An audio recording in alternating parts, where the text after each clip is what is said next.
విచిత్రాల నిధి ఓ విధి విచిత్రాల నిధి వింత కథల సారథి ఆశ నిరాశల వారధి నిరంకుశ నిర్ణయాల నిర్దయవానిధి ఓ విధి విచిత్రాల నిధి ఓ విధి. నా మాట కాదనకుండా సంధ్యతో కాపురం చేయాలి. గ్రాని అవును వినోద్, అది కూడా ఏదో నాకు మాటిచ్చానని కాకుండా ఇదివరకు సంధ్య మీద ఎంత ప్రేమ అభిమానాలు చూపించావో అలాగే అన్యోన్యంగా కలిసి ఉండాలి. అలాగని నాకు మాట ఇవ్వాలి. ఏమంటావు వినోద్? అలాగే గ్రాని, ముందు సంజయ్ ఒప్పుకొని చూద్దాం. అవన్నీ తర్వాత ఆలోచించుకోవచ్చు కానీ ముందు నువ్వు వెళ్ళి రెస్ట్ తీసుకో.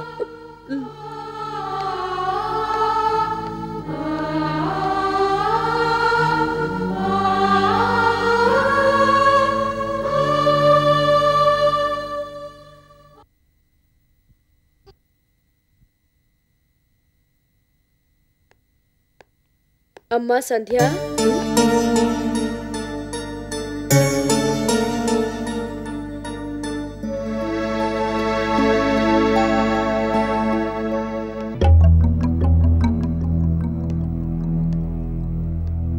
ఏమిటమ్మా అలా చూస్తున్నావు?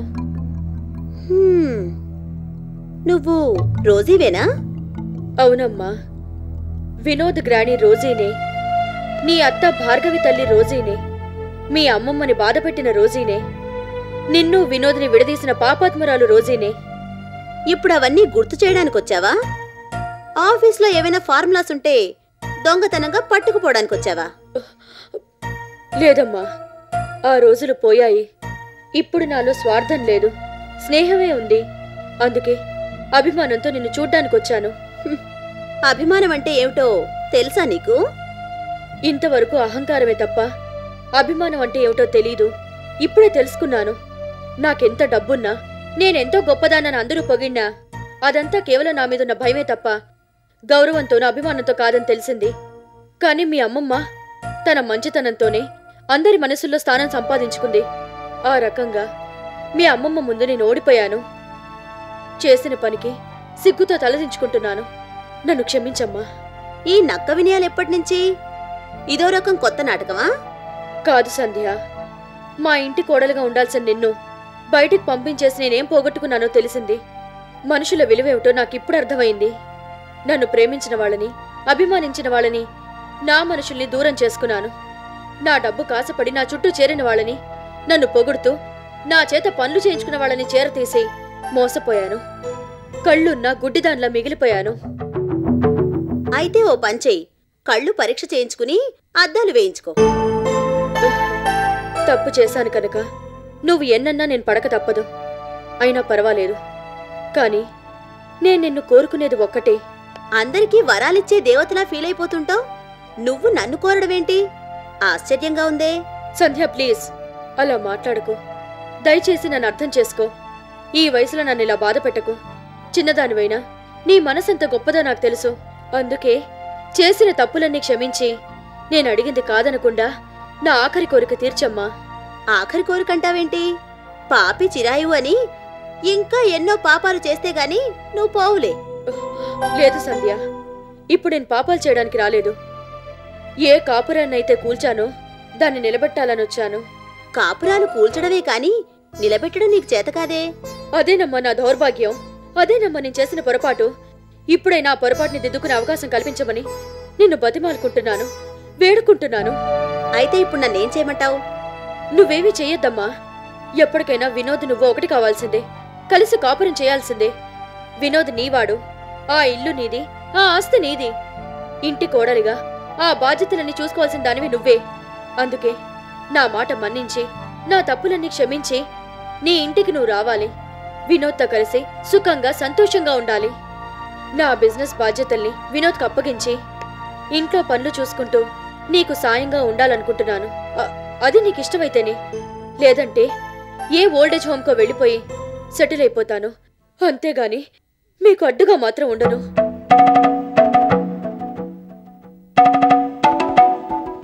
గతంలో నేను మీకు చేసిన అన్యాయాలన్నీ గుర్తుకొచ్చి నా మాటల్ని నమ్మలేకపోతున్నావు కదూ. కానీ సంధ్య, ఇందులో ఏ మోసం, కుట్ర, కుతంత్రాలు లేవమ్మా. ఇంతవరకు నేనొక్క మంచి పని కూడా చేయలేదు. ఇప్పుడైనా మిమ్మల్ని ఇద్దరిని కలిపి ఒక్క మంచి పని చేశానన్న సంతృప్తినైనా మిగుల్చుకుందామని నేను ఇంతలా బతిమాలుతున్నాను. దయచేసి నా మాట కాదనుకో. నీ ఇంటికి నువ్వొచ్చి నీ భర్తతో కలిసి కాపురం చేస్తూ హాయిగా ఉండు. నువ్వు రమ్మంటే వచ్చేయడానికి నా చేతుల్లో ఏమీ లేదు. వెళ్ళి మా అమ్మమ్మ అంటే తెలుసుగా, ది గ్రేట్ లక్ష్మీదేవి గారిని అడుగు. ఆవిడ ఒప్పుకుంటే తప్పకుండా వస్తాను. అలాగేనమ్మా. ఇలా ఆఫీస్కి వచ్చి నీతో మాట్లాడడమే తప్పు. ఇవన్నీ ఇంటి దగ్గర మాట్లాడాలి. ఏదో ఆతృతతో వచ్చేసాను. మీ ఇంటికొచ్చి మీ అమ్మమ్మతో మాట్లాడి సంప్రదాయబద్ధంగా నిన్ను తీసుకెళ్తాను. వస్తానమ్మా.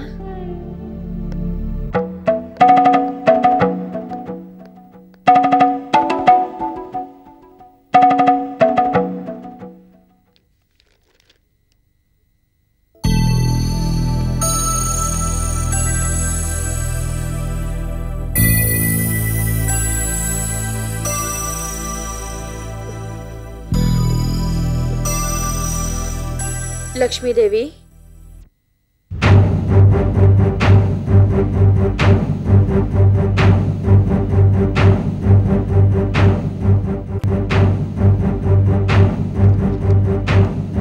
రోజీ, నువ్వా?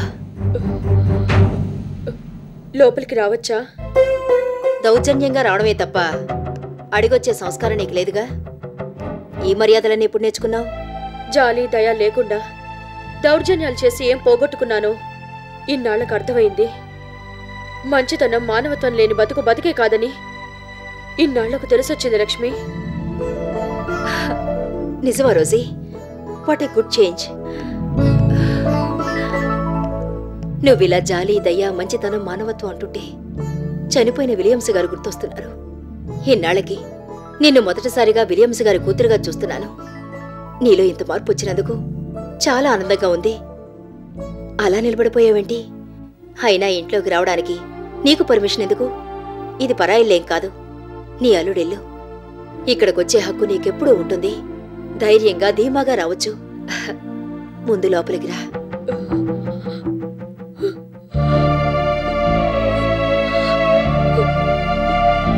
రా రోజీ.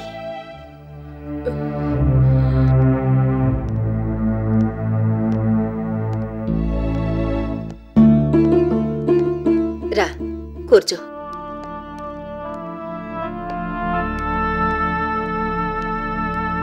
లక్ష్మి, గతమంతా మర్చిపోయి ప్రేమతో అభిమానంతో నన్ను లోపలికి రమ్మని పిలిచావు.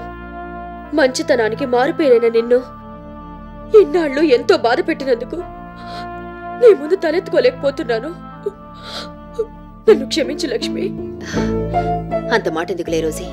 తెలుసో తెలియకో నీ మనసు కష్టపెట్టుంటాను. అందుకే నువ్వు అలా ప్రవర్తించుంటావు. అందులో నా తప్పు కూడా ఉంది. ఎప్పుడూ కసితోనూ కోపంతోనూ వచ్చే నువ్వు ఇవాళేమిటి ఆడపిల్లని అత్తవారింటికి పంపమని అడగడానికి వచ్చినట్టు పళ్ళు పూలు పట్టుకొచ్చావు? నా మనసులో ఉన్న మాట ఎలా చెప్పగలిగావు లక్ష్మి? నిజంగా అందుకే వచ్చాను. నీలాంటి మంచి వాళ్ళకి మంచి ఆలోచనలే వస్తాయనుకుంటాను. ఏమిటి రోజీ, నువ్వు చెప్తున్నది నిజమేనా? నాకేం అర్థం కావడం లేదు. మొన్న జరిగిన గొడవలతో నాకేం మతిపోలేదు కదా. అవేం మాటలు లక్ష్మి, నిజంగానే చెప్తున్నాను. సంధ్య మాత్రం ఎన్నాళ్ళిలా ఒంటరిగా ఉంటుంది. అందుకని కాపురానికి తీసుకెళ్దామని నిన్ను అడగడానికే వచ్చాను. ఎంత మంచి వార్త చెప్పావు రోజీ. నాకెంతో సంతోషంగా ఉంది. అయినా దానికి నా పర్మిషన్ ఎందుకు? సంజయ్ అడుగు, వస్తానంటే తీసుకెళ్ళు. సంధ్య అంగీకారం తీసుకున్న తర్వాతే నిన్ను అడగడానికి ధైర్యంగా వచ్చాను. సంధ్య చాలా మంచి పిల్ల. అమ్మమ్మంటే అభిమానం, పెద్దవాళ్ళంటే గౌరవం, భయం, భక్తి అన్నీ ఉన్నాయి. ఎంతైనా నీలాంటి ఉత్తమరాలు పెంపకంలో పెరిగిన పిల్ల కదా. నువ్వింత గొప్పగా మాట్లాడుతుంటే నేను నమ్మలేకపోతున్నాను రోజీ. ఒక బజారు దాని పెంపకం గురించి. లక్ష్మి ప్లీజ్ అలా మాట్లాడకు. గతం గుర్తు చేసి నన్ను బాధ పెట్టకు. నా తప్పుల్ని ఎత్తి చూపించి నన్ను మరింతగా తలదించుకునేలా చెయ్యకు. నిజానికి నీ ముందు నిలబడి నిన్ను అడిగే అర్హత కూడా నాకు లేదు. కానీ నీ సంగతి నాకు తెలుసు. శత్రువునైనా క్షమించగల గొప్ప మనసు నీకుంది. అందుకే నేను అడిగినా కాదన్నవన్న నమ్మకంతోనే వచ్చాను. నువ్వింతలా పొగుడుతుంటే నిజంగా సంజయ్ని కాపురానికి తీసుకెళ్ళడానికి వచ్చావా, నన్ను పని కట్టుకుని పొగడ్డానికి వచ్చావా అని అనిపిస్తుంది రోజీ. నిజంగా సంధ్యని కాపురానికి తీసుకెళ్తానని అడగడానికే వచ్చాను లక్ష్మి. అయినా నిన్ను పొగిడితే ఎంత, పొగడకపోతే ఎంత, లోకమంతా నీ గురించి గొప్పగా చెప్పుకుంటున్నారు. ఓ స్నేహితురాలిలా నువ్వింత ఆత్మీయంగా మాట్లాడుతుంటే నాకు చెప్పలేనంత ఆనందంగా ఉంది రోజీ. ఇన్నాళ్ళు రోజీ మాటల్లో ముళ్ళను చూశాను కానీ మనసు మెత్తదనాన్ని చూడలేకపోయినందుకు సిగ్గుపడుతున్నాను. పాపం సంజయ్కు పెళ్ళై ఇన్నాళ్ళైనా ఏ సుఖమూ సంతోషమూ లేదు. దాని బతుకంతా నా కష్టాల్లో పాలు పంచుకోవడానికి, నా కన్నీళ్లు తుడవడానికే సరిపోయింది.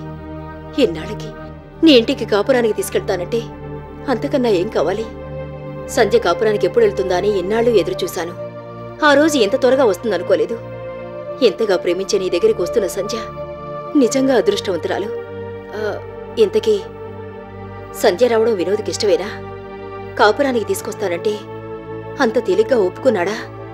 వాడేం చేస్తాడు లక్ష్మి? సంధ్య మీద వాడికి ఎప్పుడు కోపం లేదు. కారణాలు ఏమైనా వాళ్ళిద్దరినీ ఇన్నాళ్ళు వేరు చేసిన పాపం నాదే. ఇప్పటికైనా వాళ్ళిద్దరినీ కలిపి జీవితంలో ఒక మంచి పని చేశానన్న సంతృప్తిని మిగుల్చుకుందామనే నిన్నెంతలా అర్థిస్తున్నాను. ఎడారిలా మారిపోయిన సంజ జీవితంలో తొలకరి జల్లులు కురిపిస్తానంటే కాదని ఎందుకంటాను రోజీ. తప్పకుండా మంచి రోజు చూసి నేనే వచ్చి దిగబెడతానని మాటిస్తున్నాను. సరేనా? లక్ష్మి, నువ్వు సాక్షాత్తు ఆ వైకుంఠం నుంచి నా కోసం దిగొచ్చిన లక్ష్మీదేవ్వే. ఇంతవరకు నిస్తేజంగా నిశ్శబ్దంగా ఉన్న నా ఇల్లు సంధ్య రాకతో కళకళలాడిపోవాలి. మీ రాక కోసం ఎదురు చూస్తూ ఉంటాను. వస్తాను లక్ష్మి. మంచిది.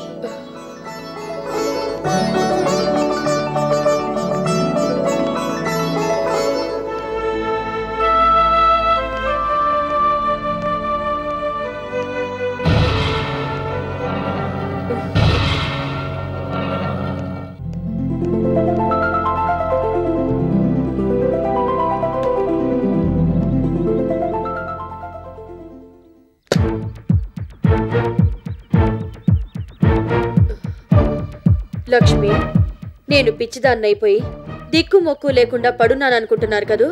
బిజినెస్లో నన్ను చీట్ చేసి నాకు కోట్ల రూపాయలు నష్టం వచ్చేలా చేసి నన్ను చూసి నవ్వుకున్న మీ తల్లి కొడుకుల్ని నా నాటకంతో ఫూల్స్ని చేసి నేను నవ్వుకుంటాను. నీ మనవరాలు గడ్డం పట్టుకుని దాన్ని కాపురానికి పంపమని కన్నీళ్లు పెట్టుకుని నీ కాళ్లు పట్టుకుని బతిమలాడానని మురిసిపోతున్నావు కదూ. ఈ రోజు ఆడే నాటకం ఎలా మొదలవుతుందో ఎలా ముగుస్తుందో ఆ దేవుడు కూడా కనుక్కోలేడు. That is Rosie.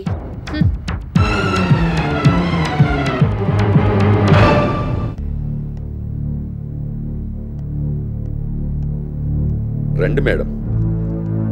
ఏంటి లాయర్ గారు తీరిగ్గా పేపర్ చదువుకుంటున్నారు? కేసులేమీ లేవా? కొంప తీసి చెట్టు కింద ప్లీడర్ల లిస్టులోకి చేరిపోయారా ఏమిటి? ఇంకా లేదు. మీలాంటి కేసులు 4 వస్తే ఎలాగో తప్పదు కదండి. అంటే నేను ఫీజులు ఇవ్వడం లేదనా? వేలకు వేలిస్తున్నాను కదా. ఎంత మాట! ఫీజులు బాగానే ఇస్తున్నారు, కానీ గట్టిగా వాదించి కోర్టులో గెలిచే కేసులేవి తీసుకురారు. అదే మీతో ప్రాబ్లం. మీరు తెచ్చేవి కేసులు కాదు, తిరకాసులు. న్యాయమైన కేసులు గెలిపించడంలో గొప్పే ఉంది. తిరకాసులున్న కేసులు గెలిపిస్తేనే కాసులు బాగా వస్తాయి. నా మాట విని అలాంటి కేసులు వాదించడానికి ప్రయత్నించండి. అవును, మీరేంటి ఇది వరకే ఎప్పుడొచ్చినా దూర్వాసుల్లా దుమదుమలాడుతూ నా దుమ్ము దులిపేసేవారు. ఇవాళింత కాముగా కూలుగా ప్రశాంతంగా ఉన్నారు. కొంపదీసి తుఫాను ముందు ప్రశాంతత కాదు కదా? కాదులేండి, ఈ కేసులో మీరు చెప్పినట్టే వినాలనుకుంటున్నాను. ఆ మాట అంటున్నది మీరేనా? ఏమిటిది, కళా నిజమా? నిజమే. అందుకే పట్టు వదిలిన విక్రమార్కుల్లా ఇల్లు వదిలేసి ఎక్కడో ఉంటున్న వినోద్ని సెంటిమెంటుతో కట్టిపడేసి మళ్ళీ నా దగ్గరకు తెచ్చేసుకున్నాను. Very good. అలాగే మీరు చెప్పినట్టు పంతాలు పట్టింపులు వదిలేసి పెద్ద మనసు చేసుకుని వెళ్లి సంధ్యను కాపురానికి పిలిచాను. వాళ్ళ అమ్మమ్మ లక్ష్మీదేవి దగ్గరికెళ్లి మనవరాల్ని కాపురానికి పంపించమని మనసు కరిగేలా అడిగాను. ఆవిడేమన్నారు? ఏమంటుంది, వయసు అయిపోయింది కాబట్టి ఆగింది గాని లేకపోతే ఈ సంగతి వినగానే ఆనందంతో ఎగిరి గంతేసేదే. మంచి రోజు చూసి తనే వచ్చి దిగబడతానంది. శుభం. ఇంకే మీ పాలిట లక్ష్మీదేవైన సంధ్యని ఇంట్లో తెచ్చి కట్టి పడేస్తున్నారన్నమాట. ఆ అమ్మాయి కాపురానికి వస్తే ఇంక మీ ఆస్తి ఎక్కడికి పోదు. అందుకేగా ఈ ప్రయత్నాలన్నీ. అయితే మీరు కలిసిపోయారంటే డబ్బులో కలిసిపోయినట్టే. చాలా సంతోషం. మీరు సంతోషిస్తారని ఈ విషయం చెప్పలేదు, సలహా ఇస్తారని చెప్పాను. అన్నీ సవ్యంగా అయిపోయాయి కదా, ఇక నా సలహా ఎందుకు చెప్పండి. మీకు నాకు అక్కడే తేడా వస్తుంది. ఆ సంధ్య నా ఇంట్లో పర్మనెంట్ గా ఉండిపోయి వినోద్తో కలిసి కాపురం చేయాలన్న సరదా నాకేం లేదు. ఆస్తి కోసం దాన్ని టెంపరీగా కాపురం తీసుకొస్తాను. అంచేత ఆస్తి ఎక్కడికి పోదు. అంతవరకు బానే ఉంది. కానీ నాకు కావాల్సిన ఆస్తి కానీ సంధ్య కాదు. దాన్ని తొందరగా వదిలించుకోవాలంటే ఏం చేయాలో ముందు చెప్పండి. అలా అడిగారు, బాగుంది. నెలో 2 నెలల్లో ఆ అమ్మాయిని కాపురం చేయనివ్వండి. భర్త ప్రేమమత్తులో మీ అభిమానం మైకంలో పూర్తిగా మునిగిపోయేదాకా ఆగండి. ఓ మంచి రోజు చూసి ఆస్తి మొత్తం మీ పేరును రాయించుకోండి. అక్కడితోటి ఈ ఆస్తి గొడవ పర్మనెంట్గా సెటిల్ అయిపోతుంది. తర్వాత వాళ్ళ కాపురాన్ని కంటిన్యూ చేయిస్తారో, ఆస్తి వచ్చేసింది కనుక సంధ్యని తన్ని తెరిమి బయటికి గెంటించేస్తారో మీ ఇష్టం. అంటే ఏమిటి మీ ఉద్దేశం? ఆస్తి రాయించుకునే వరకు కాపురం చేయించి తర్వాత సంధ్యను బయటికి తన్ని తరిమేమనా? కాదు, ఆస్తి రాయించుకునే వరకే నా సలహా. తరువాత ఏం చేయడం అన్నది మీ సంస్కారం మీద ఆధారపడి ఉంటుంది. పోన్లేండి, ఇన్నాళ్లకు మంచి సలహా ఇచ్చారు, సంతోషం. ఆస్తి నా పేరు మీద రాయడానికి సంధ్యను మెంటల్గా ప్రిపేర్ చేస్తాను. పిలిచిన వెంటనే వచ్చి డాక్యుమెంట్స్ మీద సంతకాలు తీసుకోవడానికి మీరన్నీ రెడీ చేసి ఉంచండి. అలాగే మేడం, ఈ రోజు నుంచి ఆ ప్రిపరేషన్లోనే ఉంటాను. That's good. రేపే మీకు చెక్ పంపిస్తాను. Okay madam.